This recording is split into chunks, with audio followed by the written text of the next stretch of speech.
日教大家點樣去 download 呢個 VPN 4條1啊，喺你嘅電腦嗰度啊。我知道咧有啲人咧佢用佢嘅手提電腦或者 desktop 咧去做 Facebook account， 但係咧你嘅 IP 咧被 ban 咗，你嘅 IP address 被 ban 咗，所以今日咧就教大家點樣去 download 呢個 VPN 4條1喺你嘅手提電腦或者係 desktop。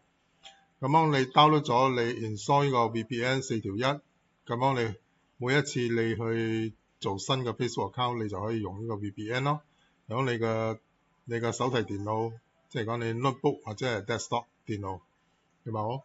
咁首先咧，你喺 Chrome， 你打開 Chrome， 喺 Google 呢度咧，你 search VPN 111 for PC，VPN 4條1 for PC， 佢就會出咁嘅畫面出嚟。So 你睇到呢個 one.com 咧，你就 click 入去click 入去咧，你會睇到呢個畫面呢個畫面 Cloudflare Cloudflare 呢度有一個 window 嘅 for window 嘅，你撳呢個佢就自動 download 嘅，你撳呢個 OK。